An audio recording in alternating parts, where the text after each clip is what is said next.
அனைவருக்கும் வணக்கம். இது பிஸ்னஸ் மெட்ராஸ். இந்த பதிவில் ஒரு 650 சதுர அடி வீடு கட்டுறதுக்கு எவ்வளவு செலவாகுன்றதை பற்றி தான் பார்க்க இருக்கோம். அதாவது புதுசாக ஒரு வீடு கட்டணும்னு நினைக்கிறவங்க ஒரு 650 சதுர அடியில் மொத்தமாக நம்ம கையில் எவ்வளோ அமௌண்ட்டை வச்சுட்டு இருந்தால் வீடு கட்டலாம்ன்றதை பற்றி தான் இந்த பதிவில் பார்க்க இருக்கோம். 2024 ஜூலை மாதம் இப்போ மெட்டீரியலுடைய காஸ்ட் எவ்வளவு மற்றும் இந்த லேபர் எவ்வளவு தேவைப்படும்ன்றதை பற்றி ஒரு முழு தகவலை இந்த வீடியோவில் பார்க்கலாம்.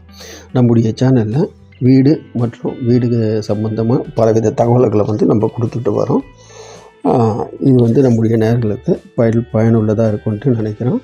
நம்முடைய சேனலுக்கு புதுசாக வந்தவங்க தான் மறக்காமல் சப்ஸ்கிரைப் பண்ணிங்க. பக்கத்தில் இருக்க அந்த பெல் பட்டன் ப்ரெஸ் பண்ணிட்டீங்கன்னா வீடு சம்பந்தமாக பலவித தகவல்கள் உங்களுக்கு கிடைக்கும். ஓகே, இனி இந்த 650 சதுர அடி வீடு கட்டுறதுக்கு எவ்வளவு செலவாகன்றதை பற்றி பார்க்கலாம்.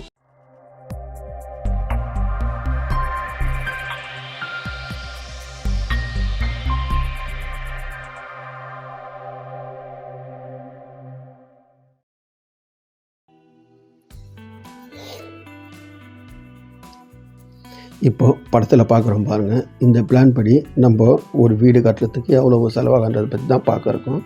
அதாவது கார்பெட் ஏரியான்றதை பார்த்தோம்னா காலி மனம் 700 சதுர அடியில் 650 சதுர அடியில் பில்டப் ஏரியா கட்டுறதுக்கு உள்ள பிளான் தான் இப்போ நான் கொடுத்துருக்கேன். அதாவது 26க்கு 32 அடி. இதில் எத்தனை ரூம் வருதுன்றதை நம்ம பார்த்தோம்னா ஒரு கிச்சனு, ஒரு லிவிங் ரூமு, 2 பெட்ரூமு, 2 பாத்ரூமு. இதுக்கு இந்த பிளானிங்கில் கட்டுறதுக்கு எவ்வளோ செலவாகன்றதை பற்றி நாம் பார்க்கலாம்.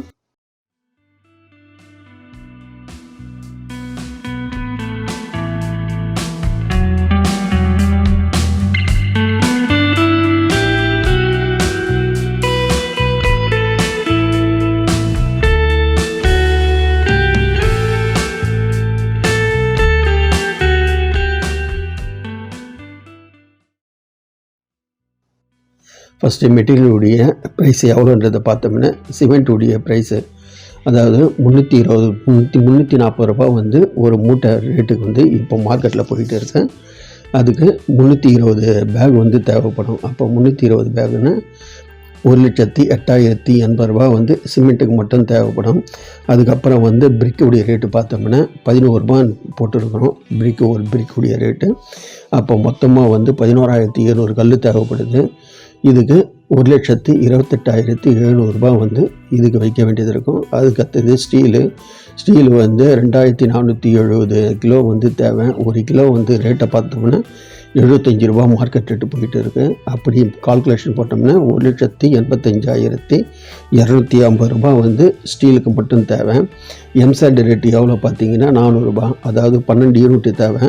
12 யூனிட்டுக்கு 4,000 ரூபான்னு போட்டோம்னா 48,000 ரூபா எம்சாண்டுக்கு மட்டும் தேவை. பி சாண்டு 7 யூனிட் தேவைப்படுறதுக்கு இது 4,800 ரூபா ஒரு யூனிட் ரேட்டு போகுது. அப்போ 33,600 ரூபா பி சாண்டுக்கு தேவைப்படுது. அதுக்கப்புறம் 20 mm அக்ரிகிரேட்டு இது இப்படி ப்ரைஸ் எவ்வளோன்றது பார்த்தோம்னா ஒரு யூனிட் 3,000 ரூபா ரேட்டுக்கு போகுது. 9 யூனிட் தேவைப்படும் இதுக்கு.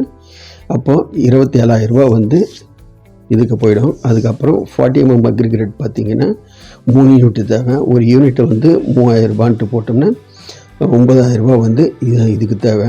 கிரேவல் ஒரு 3 அடிக்கு நான் போட்டுருக்கேன். நீங்கள் எத்தனை அடி போடுறீங்களோ அதுக்கு ஏற்ற மாதிரி தான் கூடுதலாகவும் கம்மியாக ஆகாது. அப்போது ஒரு யூனிட் பார்த்திங்கன்னா 2,000 ரூபா. 21 யூனிட் தேவைப்படுது இதுக்கு மட்டும் 42,000 ரூபா ஆகிடும். அதுக்கப்புறம் டைல்ஸ் கிச்சனுக்கு பாத்ரூமுக்கெலாம் வால் டைல்ஸ் ஓட்டுறதுக்காக ஒரு டைல்ஸ் 45 ரூபான்ற இன்றைக்கி மார்க்கெட் ரேட்டு போயிட்டு இருக்குது. ஒரு ஆவரேஜான ரேட்டு இதுக்கு 325 நம்பர் போட்டிருக்கேன். இது 14,625 ரூபா இதுக்கு மட்டும் தேவை. அதுக்கப்புறம் ஃப்ளோர் டைல்ஸ் இது 55 ரூபா ஒரு டைல்ஸ். இதுக்கு மொத்தமாக எவ்வளோ தேவைன்னா 754 தேவை இதுக்கு. இதுடைய ரேட் எவ்வளோன்றதை பார்த்தோம்னா 41,470 ரூபா. அதுக்கப்புறம் விண்டோ கிரில்லு விண்டோ எவ்வளோ ஆகுதுன்னா அதாவது மொத்தமாக எல்லாத்துக்கும் சேர்த்து ஒரு 6 நம்பர் போட்டிருக்கிறேன். 5,000 ரூபான்ற ரேட்டுக்கு பார்த்தோம்னா இதுக்கே 30,000 ரூபா தேவைப்படும். அதுக்கப்புறம் மெயின் டோரு நிலவு இதுக்காக மெயின் டோருக்கு வந்து 25,000 நிலவுக்கு வந்து 10,000 போட்டால் 35,000 இதுக்கு மட்டும் தேவை. அதுக்கப்புறம் ப்ளம்பிங் வந்து மெட்டீரியல் காஸ்ட்டு எவ்வளோ ஆகுன்றதை பார்த்தோம்னா 86,450 ஆகிடும்.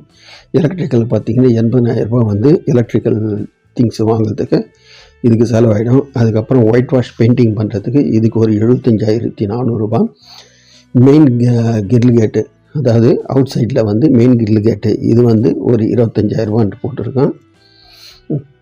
அதுக்கப்புறம் பெட்ரூமுக்கு டோரு, இந்த பெட்ரூம் டோர் வந்து 2 டோர், அதாவது 2 பெட்ரூமுக்கு 2 டோருன்ற மாதிரி 15,000 போட்டிருக்கோம். 7,500 7,500 ரேட்டுக்கு. அதே மாதிரி பாத்ரூம் டோர் பார்த்திங்கன்னா வந்து 2 டோரு 6,000 போட்டிருக்கோம். அதாவது பிவிசி டோர் இது. இது இதனுடைய மொத்த காஸ்ட் எவ்வளோன்றதை பார்த்தோம்னா, அதாவது மெட்டீரியல் வாங்க வேண்டிய மொத்த காஸ்ட்டு 9,91,295 வந்து மெட்டீரியலுக்கு மட்டும் தேவை. அதுக்கடுத்தது வந்து இதுக்கு லேபர் எவ்வளோ ஆகுதுன்றதை பார்த்தோம்னா, லேபர் காஸ்ட் வந்து கன்ஸ்ட்ரக்ஷன் லேபர் காஸ்ட் வந்து 420 வந்து ஒரு ஸ்கொயர் ஃபீட்டுக்கு வந்து இப்போ மார்க்கெட் ரேட்டு போய்கிட்டு இருக்கு. 420 650 ஸ்கொயர் ஃபீட்டுக்கு 2,73,000 வந்து வெறும் கன்ஸ்ட்ரக்ஷன் லேபருக்கு மட்டும் ஆகிடும். அது இல்லாமல் வந்து எலக்ட்ரிக்கல் ப்ளம்பிங்கு இதுக்கு பார்த்தீங்கன்னா 650 ஸ்கொயர் ஃபீட்டுக்கு 60 ரேட்டு போட்டோம்னா 39,000 வந்து இதுக்கு மட்டும் ஆகிடும். அதுக்கப்புறம் வுட்டு ஒர்க்கு, அதாவது கார்பெண்டர் ஒர்க்கு வந்து இதுக்கு ஒரு 30,000 போட்டிருக்கேன். லேபர் சார்ஜு பெயிண்டிங்க்கு வந்து இதுக்கு ஒரு 30,000, வட்டி பார்த்து சுண்ணாம்பு அடிக்கிறதுக்கு இதுக்கெல்லாம் சேர்த்து 30,000 ஆகிடுது.